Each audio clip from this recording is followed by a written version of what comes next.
Amazing. So you all should have been getting that recording notice. And Ty, you can go right on to the next slide.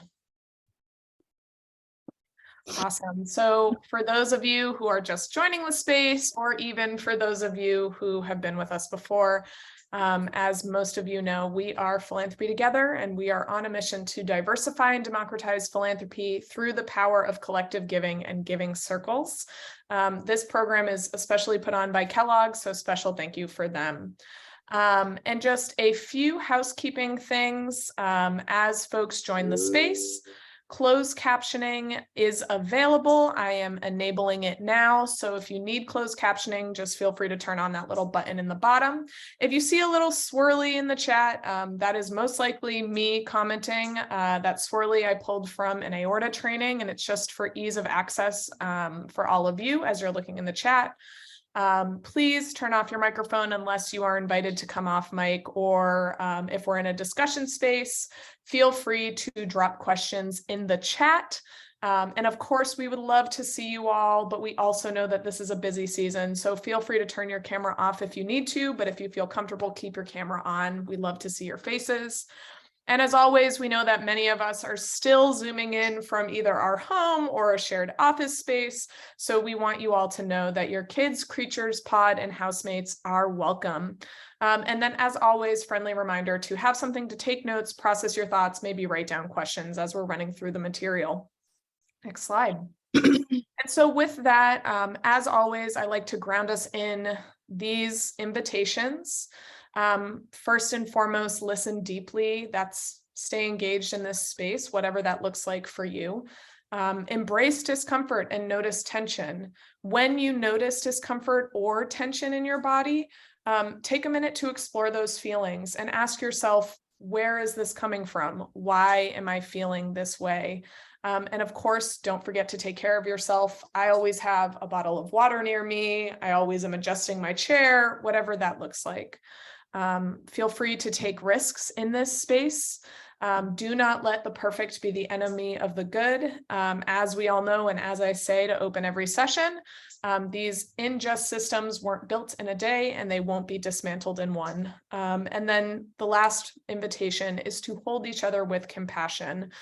We know social justice work truly is a practice, and as part of a practice, we know that mistakes will be made and harm will be done, but the purpose is to sit there and listen to feedback and grow and learn and hold each other as we learn.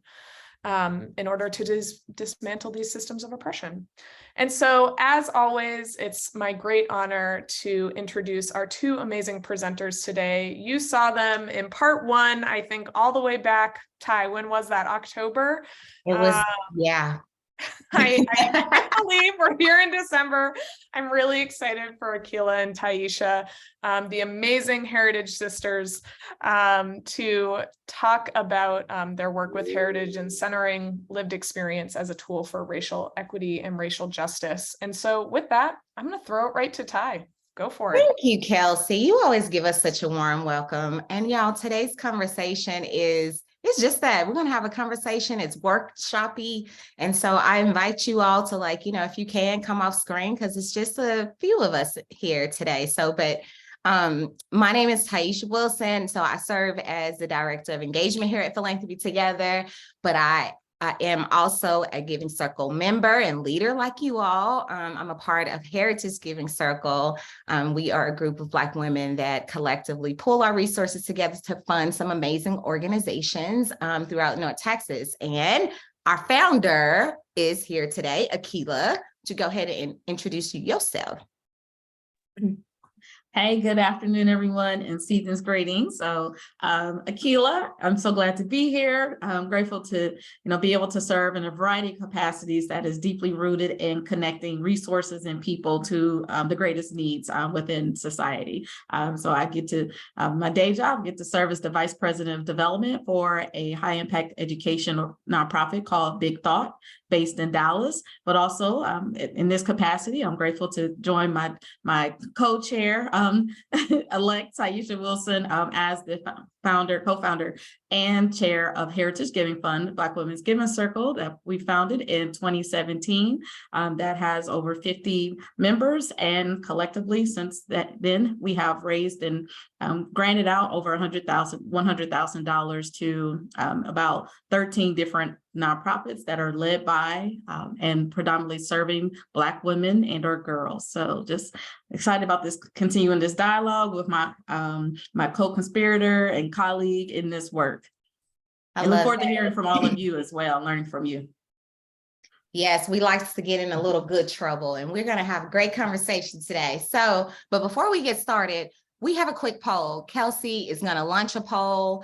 Y'all, we just want to get a temperature check of who's in the room so that we can better, adjust our conversation with where you all are for this experience today. So just take a couple of minutes, or a minute. I'll give y'all a minute to just take that poll, and that will help us.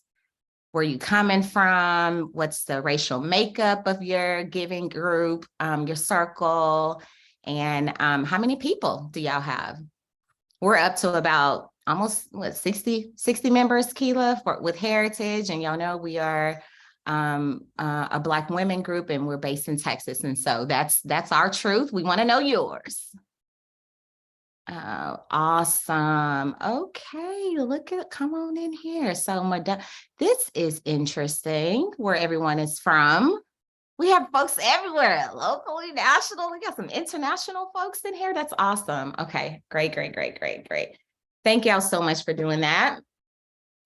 Here's our agenda for today. So we're going to try to the best of our ability. Y'all, what time is it? We have one good short hour and lots of information to share with you all, and want to hear from you. So we're going to jump right into it. This is a part 2 of a conversation. So I want to quickly do a recap of our last session, and then we're going to jump smack into the workshop piece, which we'll spend the bulk of our time together in that space. And then if we have enough time, I'm hoping to, fingers crossed, we can get to some specific questions that you all have. If not, then I promise me and Akilah will be right here to hang around so we can answer y'all questions, okay? All righty, so as Akilah and I said, I just want to, again, just lift up Heritage. This is our sisters. We do, like many of you all, a lot of investing in some amazing organizations, but our impact is felt even beyond the financial gift. We do a lot of beyond the dollar work, and we live to lean into the experiences of our members. And so Akilah and I, we're passionate about that, and that's why we are leading this session today. So a recap of our first session. We talked a lot a bit about lived experiences, specifically like what that means. And so here's the definition of that. Lived experience basically, y'all, describes the expertise that comes from a person's past or present experiences. And this level of expertise is on a variety of different issues, right? Now, we know that lived experience or people that have lived experiences are also called context experts, subject matter experts, right? I all have heard that. But more importantly, lived experience really makes individuals, we know, so much more equipped to understand the unique challenges of the communities that we're serving, especially when they're from the community, for us, by us, right? It's that kind of motto. And so that really, us centering our members' voices and their experiences into this work for good is super important for us to stay equitable and to continue to grow and learn and to thrive, more importantly. And so it matters. Lived experiences matter a lot. And a lot of that is because this work and what we're all doing, it goes beyond, it gives us a real on the ground knowledge of what's going on. And so these people with lived experiences can give us some perspectives and insights that we otherwise just wouldn't know unless they had a seat at the table and we hear from them. And only someone who has truly been through experience knows what it's like to go through it, right? And so what better way to bring in the voice of the community than from those that are living it and that are in it every day. And so in this movement for good, while we're all really seeking to address issues in our community, even more important for us to understand current challenges from the people that are there. And that are that can help us to kind of find some solutions towards this lasting change that we all are seeking to going about. And so centering members' experiences, we talked about this at the last session. There's like these 5 kind of common principles that we all need to keep in mind. I won't go through them today, but I'll highlight them here. These 5 guiding principles of centering your members' lived experience: being genuinely inclusive, highlighting the strengths of your community, being open and transparent, soliciting feedback and acting on that, and being aware of your own biases. And a lot of this, you probably have, some of you all are saying, oh, this looks a little familiar. It probably is. It's rooted in trust-based philanthropy. And so some of those principles overlap with what we're seeing about best practices with how circles are centering the lived experiences of their members. And so I'm going to stop talking for a quick second and pass it over to Akilah so we can jump right into this workshop, y'all. But before I do that, I will say that Akilah is really going to ground us in 2 steps. Now that we know what lived experiences are, we know why they're important, and the principles that we kind of can practice to actualize them in our work. We have to, the big question is like, well, where do we go from here? How do we start?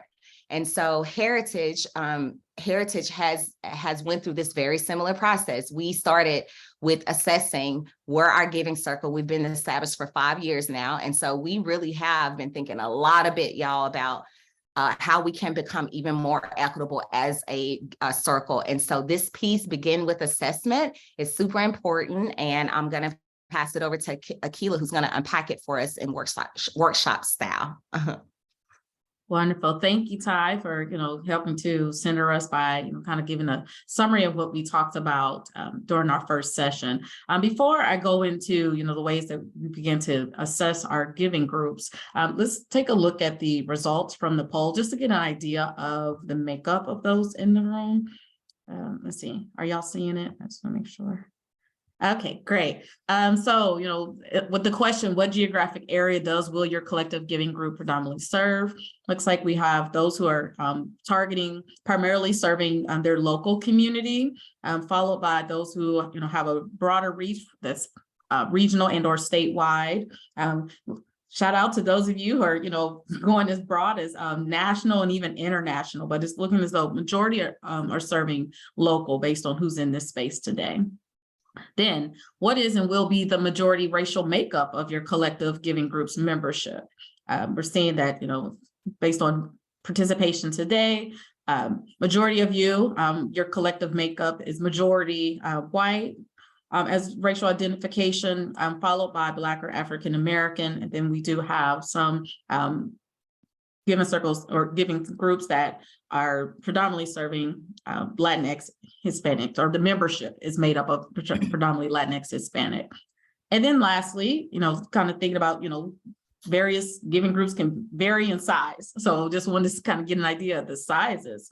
Looks like many of you are pretty nice size given circles, majority, stating between 51 to 100 members, whether that's, on average, what you currently have or what you aspire to have if you're here and looking to start a giving circle, followed by those, or where it's tied, where many of you are kind of in that range between, less than 20 to up to about 50 members. So just kind of, wanted to have this context as we begin to think about the various aspects of and indicators for which you should be assessing, but also recognizing how some of these components can contribute to the ways in which you think about your lived experiences and how broad and or more narrow or focused it may be.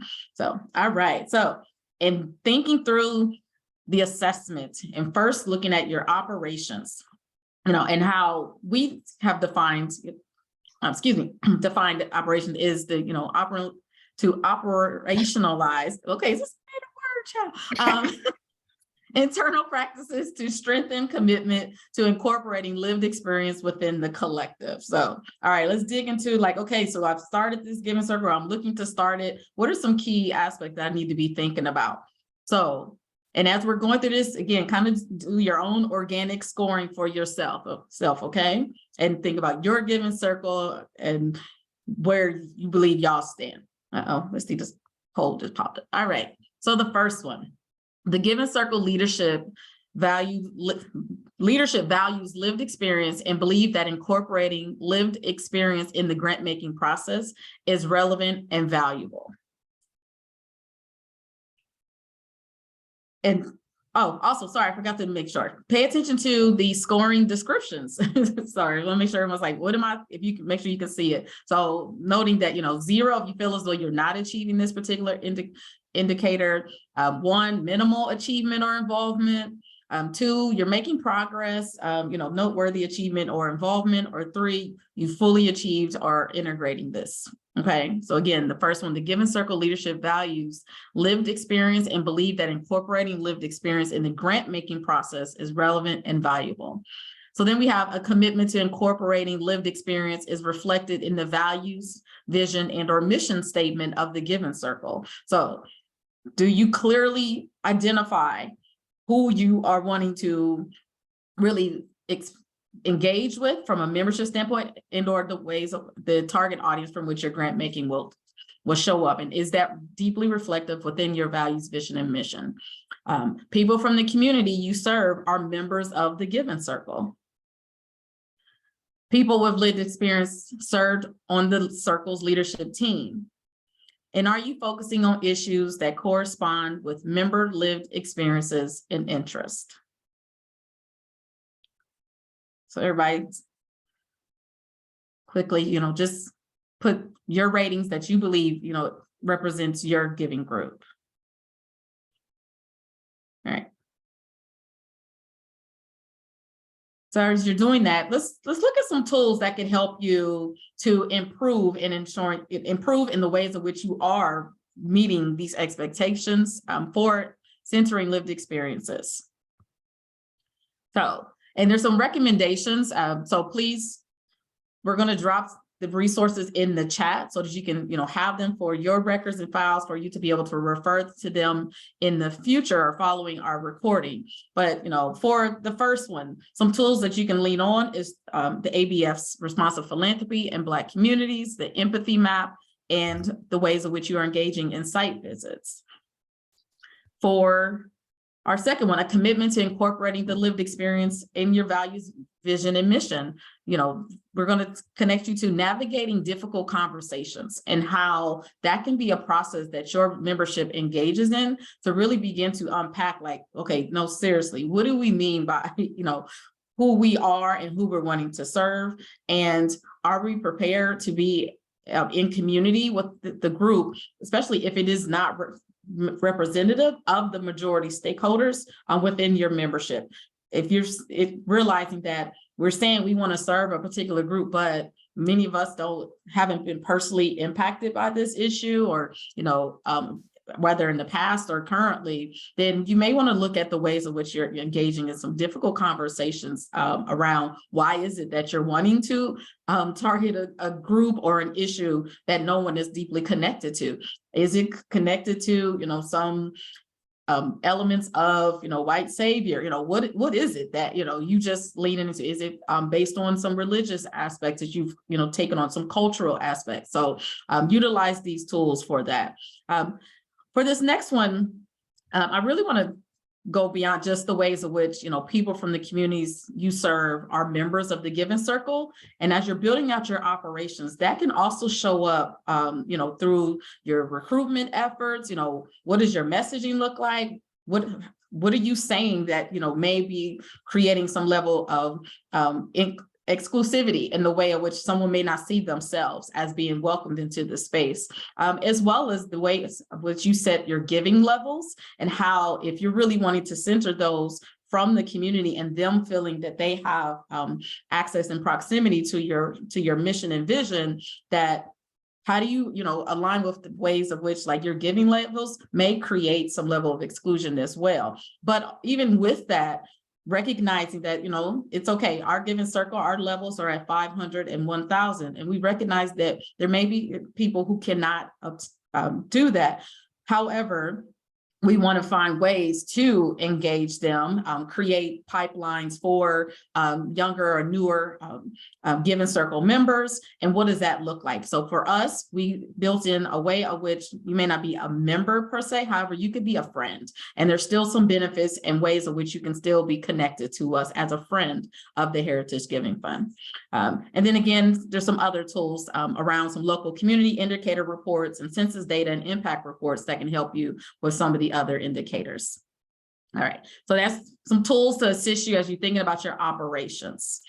Akilah, Yes, I ma'am. wanted to jump in real quick here. With these resources, y'all, like Kelsey dropped one of them in the chat, and we have like so many of them, but basically, for instance, with site visits, you all have heard of site visits. We do site visits. And so while we have specific resources, there are so many. That's the beauty of the internet and of technology. And so with the empathy map, there's several empathy maps, examples and toolkits that's out there. We're just providing the overarching resource to kind of help you to tackle the indicator that you most want to work within. So just think of that as you look at the resources, even navigating difficult conversations. You can Google that and you'll see plenty of tools that kind of come up about how to talk about race and equity and implicit biases and things like that. So I don't want to get, I just wanted to clarify that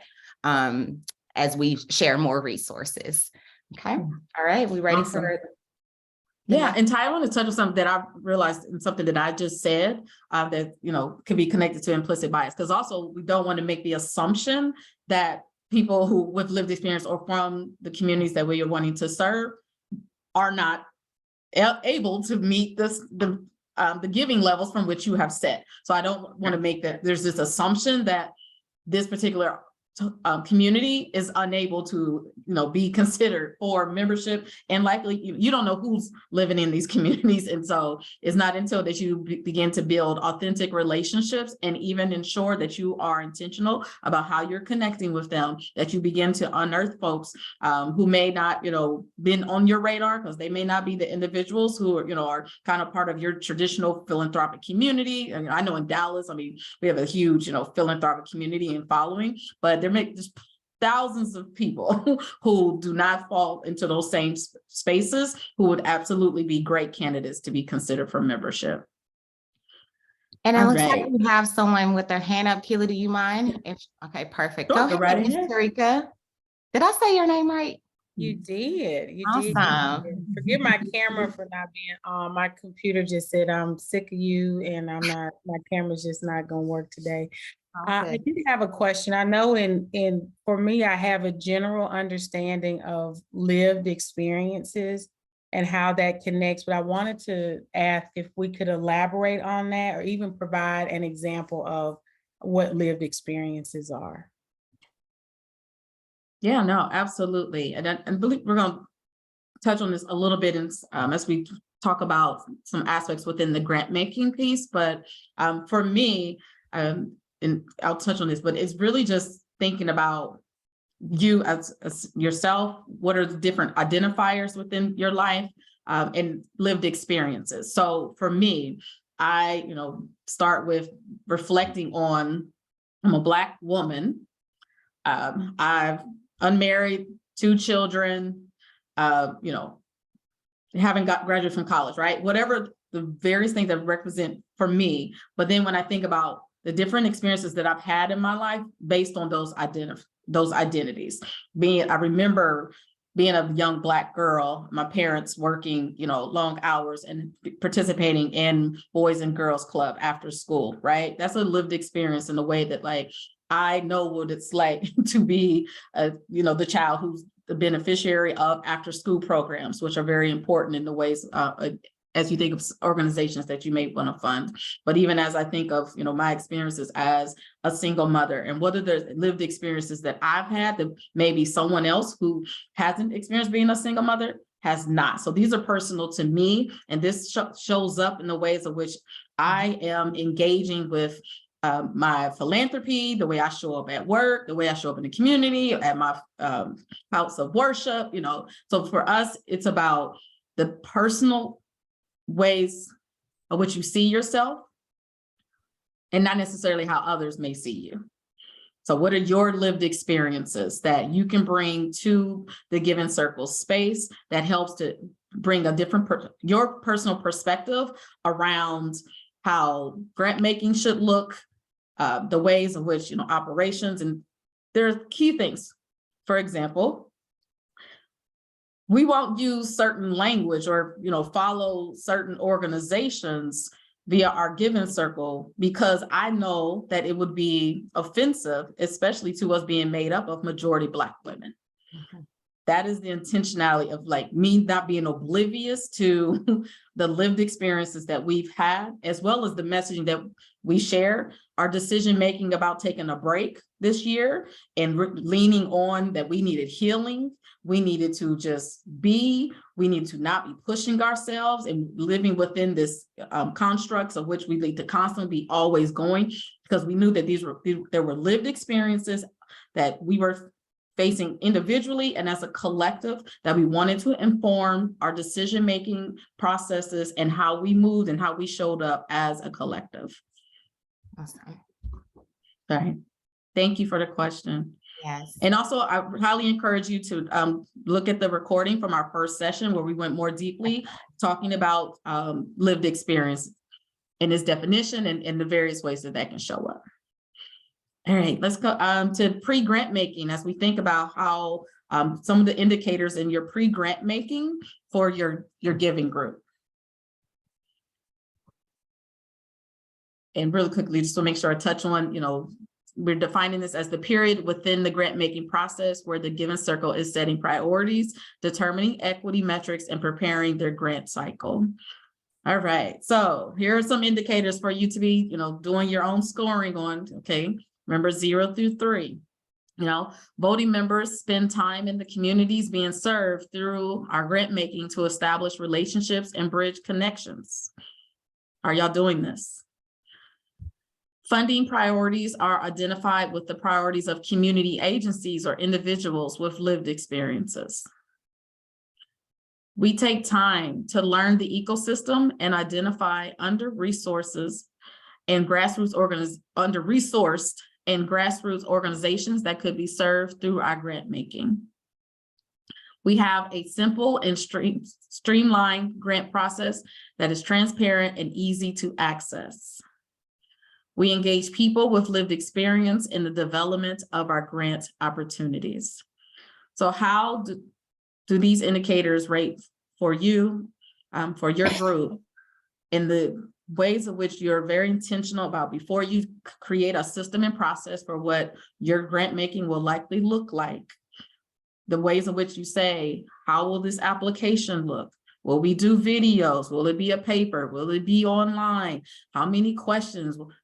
What is the depth of the questions? Are we requiring them to fill out 10 pages? Are you thinking about the ways of which, if majority of the organizations that you're targeting, they are working full time, their person is, they don't have grant, smaller budgets, so they don't have development people dedicated to, sit here and try to do all this extensive research to give you this really robust response to your question. Thinking about how are you setting people up for success while at the same time wanting to meet the, mission and vision of your giving group and not creating conflict. So how are you scoring with these? And we'll be able to provide some tools. Let's see, Shannon, I see your hand is raised. Yes. Hi, everyone. Something that came up in the Giving Circle that I was part of this year was determining what would be a sizable gift, right? So we've raised money throughout the year. Now we're trying to determine how many organizations we want to fund based on the pooled money that we have. Is that something that happens later in the process, or should it be happening kind of during this pre-grant making process and having that be informed by an organization? $500 may not move the needle, but $1,200 could. Just trying to figure out how that's determined so that it's not, just the Giving Circle and members determining what would be a sizable gift for an organization.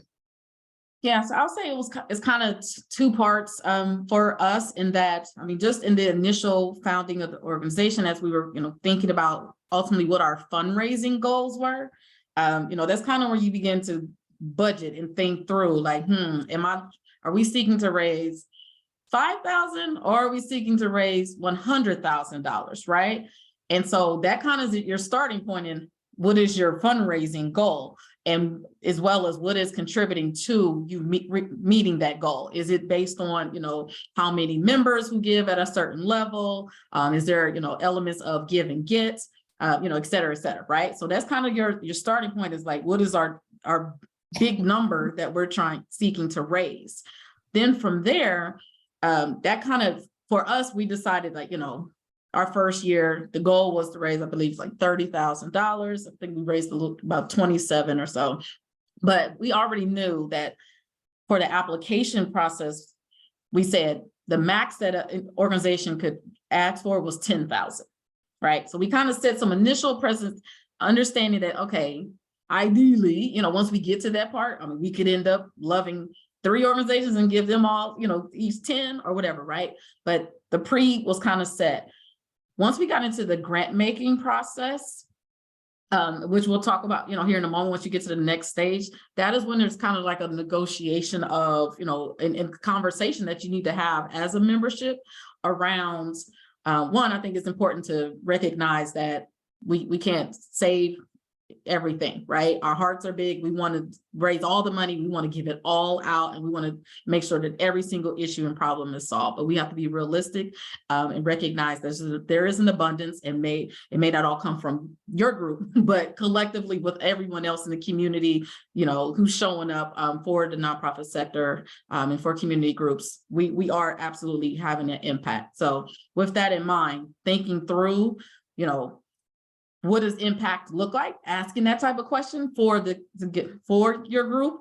Is it around the number of organizations that you touch, and or is it about the opportunity to maybe make one catalytic or several catalytic investments in an organization? So there isn't necessarily a rule per se that I believe you should follow. I think it's truly is beginning to ask the questions and thinking and leaning back on your mission and vision, and also leaning on the counsel of your members who hopefully already have have some level of relationship with the community to really be able to assess what that could possibly look like. And Tyeshia, I don't know if y'all have any other resources.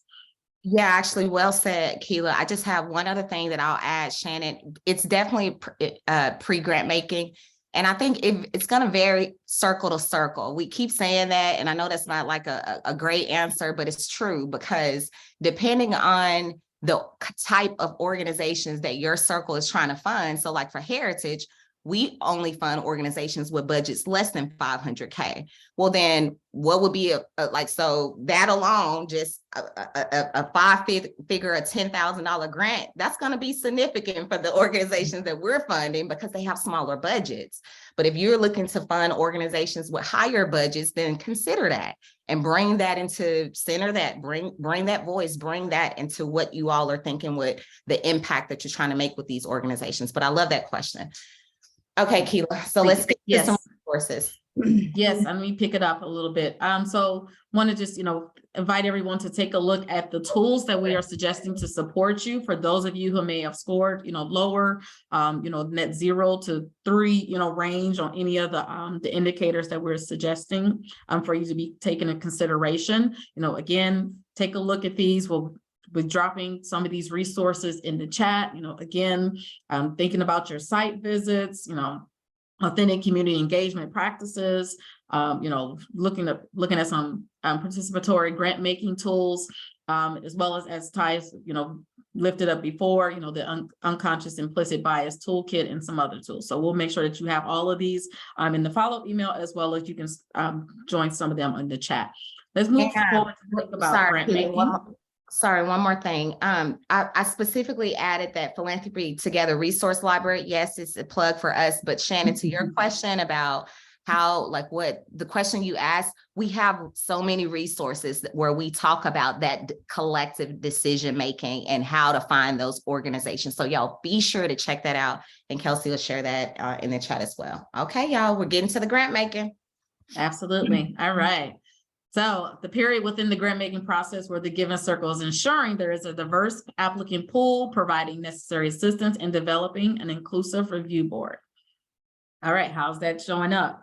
You know, we have an inclusive and diverse review committee that includes people with lived experiences. One, you can score this based off of what is your membership makeup, or who are the voting members for this particular piece.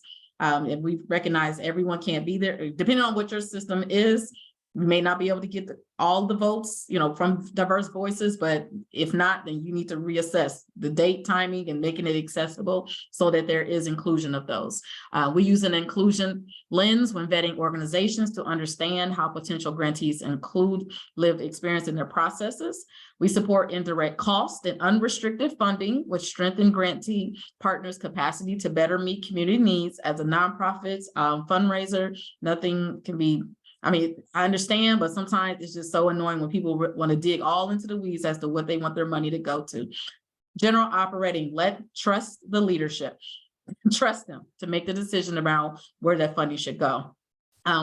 We assess previous granting efforts to identify gaps and improve our grant making. If you've been doing this multiple years, look back at what you've done in the past and be very intentional about changes that you may need to make or improvements. We support multi-year and unrestricted funds to better meet the needs of the community. Make sure you're scoring. All right, let's take a look at some of the tools again. For these same indicators, again, we come back to, you know, philanthropy together and the collective decision-making tool that they have available. Who was at your table exercise, you know, is deeply, you know, part of the who's in the room making the decision around who's going to be awarded the funds. Equitable grant making as a tool, want to make sure that you're intentional about equity and what that looks like for your grant making, and also following trends from year to year or whatever the different cycles of your grant making are. Trust-based philanthropy and grant making with a racial justice lens is really key. So, all right, post-grant beyond the dollar. So you've already given them the money. How do you make sure that you're still continuing to center lived experiences in your assessment process? We collect qualitative data centered on community voice and experience to better understand the impacts of our grants beyond the numbers. Again, you're collecting qualitative data centered on community voice and experience to better understand the impacts of your grants beyond the numbers. How that shows up can be different ways. We offer responsive and adaptive non-monetary support. So at Heritage Giving Fund, in addition to providing, you know, funding for the organizations that we've granted, they have been matched up with some of our members for ongoing mentorship and or kind of, you know, advisory and support. We've also have a series of recordings that we did during the pandemic with our members, talking about various topics that we knew were really vital and important to Black women-led nonprofits. And we went deeper with those we'd already funded. We hold post-grant meetings. We hold post-grant meetings with our grantee partners to learn what can be improved and to identify gaps. We are assessing our program and sourcing channels to ensure we know who is receiving the funds most often and who we need to reach. And we support grantees after the check is distributed. And that can show up also in the way in which we are intentional about our social media and the way that we follow our grantee organizations, and we share what they have going on in our stories and on our timelines as well. Tools to ensure that you're centering this in your post-grant. Yes, I had a question. I'm curious, Akilah, as you said, grantee partners. How many of y'all are referring to your grantees as partners? Do y'all use that language? I'm just curious. Like, yes, yeah, most of y'all. That's good, because that's a huge piece of this, right? Of the post grant, of even thinking about your grantees as partners. Because if you think about them as just recipients of funds and that's it, that's where it's going to stay. There is no post grant beyond the dollar support. But when we really center the experiences of even our grantee partners with our work, that's where all this magic happens and will happen, y'all, when we think about what other ways, once we give them that check, what else do they need? Where else can we show up throughout the year, especially if you're granting just once a year. What are y'all doing in between throughout the year to support them? And so just thinking about that, if you are not considering or not using even that language matters in this work for sure, at your grantees as partners, think about that and make sure you jot that down. And I encourage y'all to think forward on that. Okay. Well, that's good. And in that partners vein, I mean, when I think about our members of, heritage in the way that we get connected with the organizations that we fund. I mean, because after we've done site visits, we talked to them, we've just fallen in love with the leaders and, in their work, how are you intentionally helping, to drive, resources to those organizations beyond the dollar? How are y'all looking at within your membership and considering, opportunities to serve on those nonprofits committees, their boards? Are you just even saying their names in a way that goes beyond just like, oh, I did this thing for them, versus I really believe in their work. They are someone that you should be investing in as well. How are you creating the ways in which your giving circle or giving group creates leverage for the other organization? One of our grantee partners, Viola's House, dear friend, Tana Simmons is the president and CEO. They just had their gala, and I went and shared about it and recognized that I didn't know about her organization until she had applied and received and was awarded funding from us. And this was in early 2020 that they received their funding. I'm right when the pandemic was kicking off. What was key is that she posted in the comments that since our gift that year, their funding has increased over 150% fold. The fact that she's able to credit our gift, which I don't remember the amount, but it was less than 20,000. I'm sure, well, less than 10, because our awards don't go over 10, that we were able to contribute to that type of impact. That's how you can see yourself as being a partner in the way that you walk along. You don't just do a handoff, write a check and keep it going. What are the ways that you're creating possibly a network of support and keeping them engaged? All right, so lastly, and again, don't forget to reference the tools that are provided for these various indicators.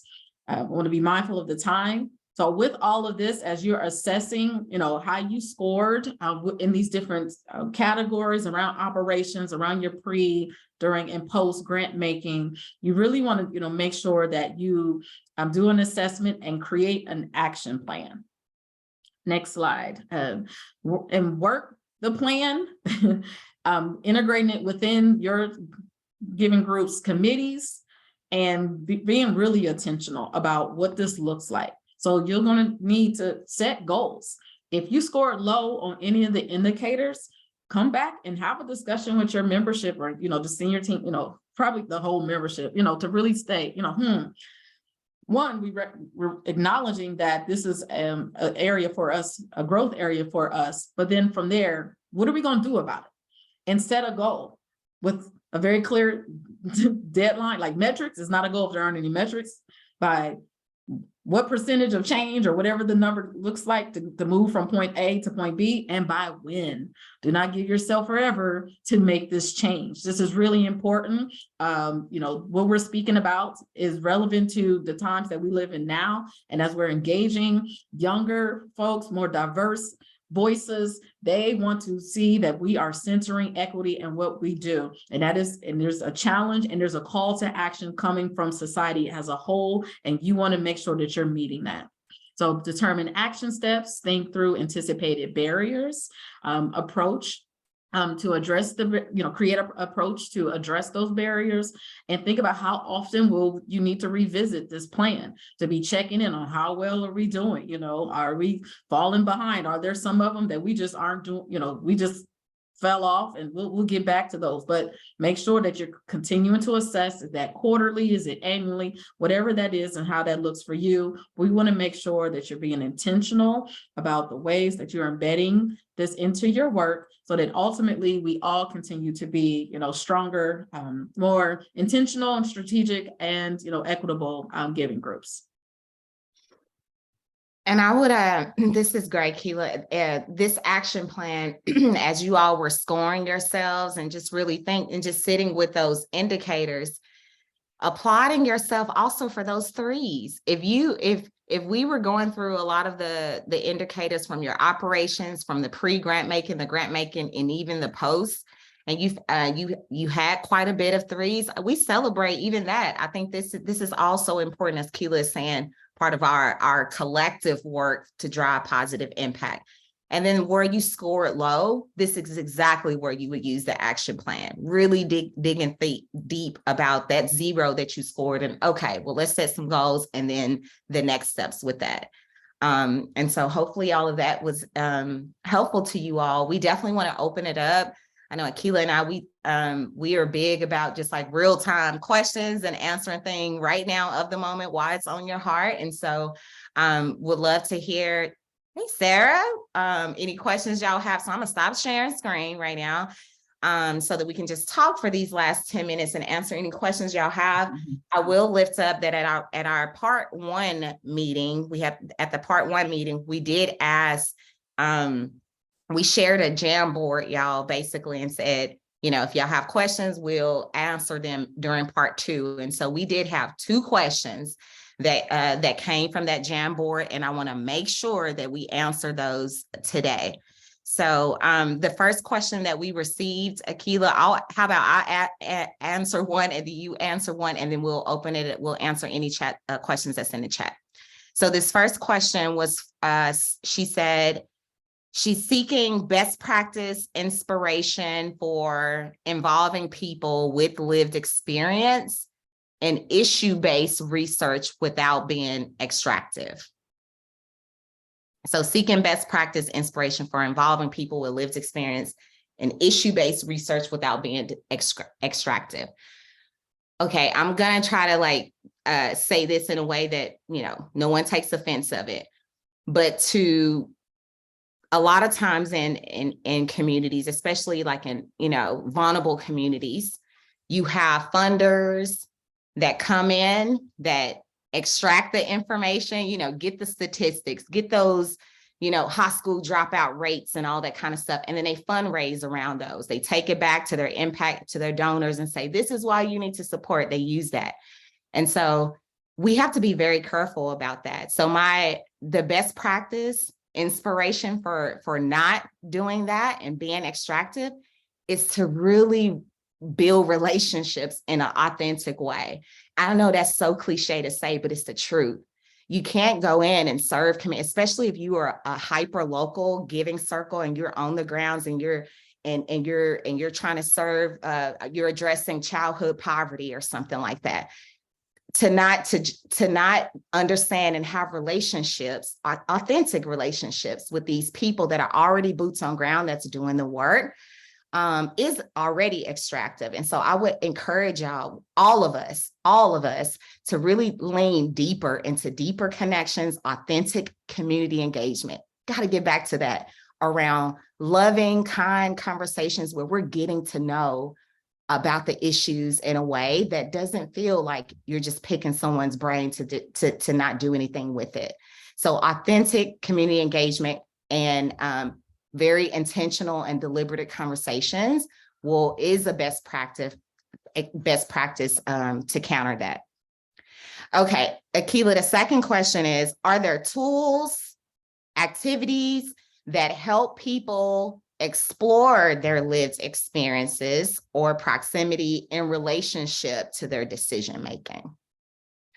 Yeah, this was an interesting question where I was like, tools per se, they may exist. For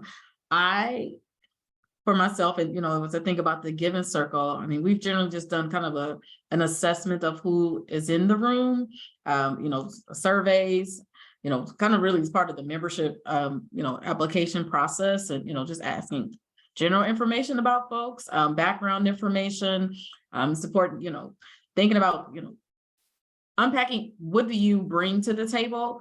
What type of skills do you have? That contributes to your lived experience. What levels of, your education path, has it been private schools, growing up, was it, public schools? Did you have participate in after school programs? Did you, have leadership programs?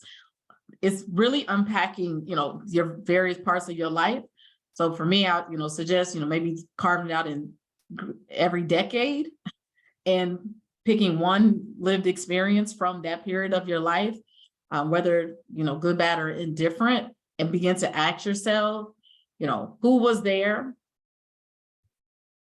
Where was I at? Whether organizations, institutions, the government, who was there to provide some level of support or resources in that time period. All of these things contribute to your lived experience. And so then ultimately, when you're in these spaces and you're thinking about, grant making, or, what type of membership you want to engage, you lean into those, and that contributes to your assessments. So I hope that is helpful. That was a really interesting question. I was like, well, I don't necessarily know any hard tools outside of, I just always look inward into myself, Right. and begin to just peel back the layers of what for me represents my life and what's important to me, and being vocal about how that shows up when the questions are being asked, and you're thoughtful about what's happening and what are we trying to do and who we're trying to impact, and who, what, where, when, and how, and why. Sarah, our friend, are you able to come off mute to share your question? You want me to just kind of read your comment? Yeah, I can come off mute. Awesome. I'm wrapped in a blanket because my furnace is like sketchy right now.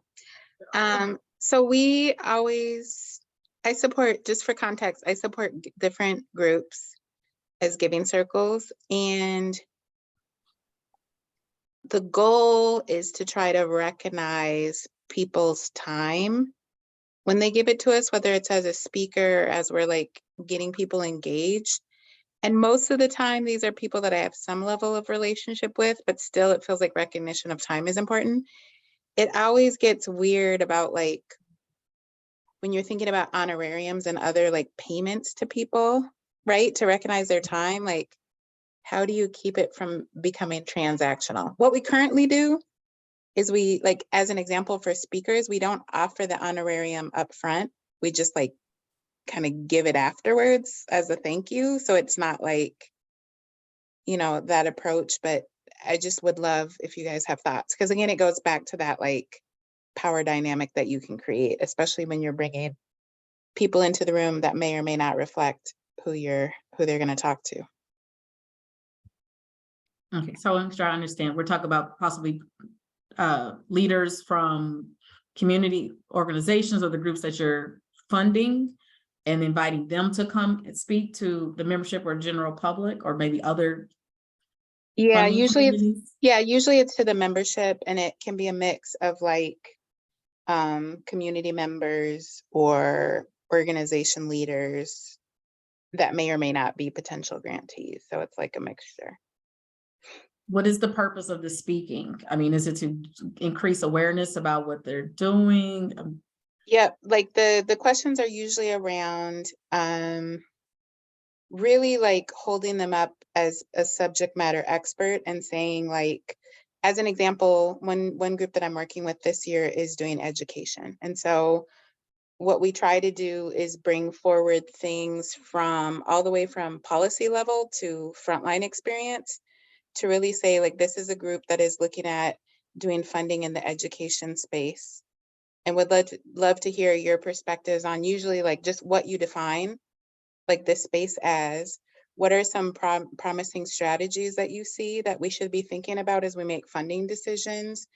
Like, what is interesting work that you're seeing doing this space? So really just kind of broadening their knowledge so it can help inform their decision making. Okay.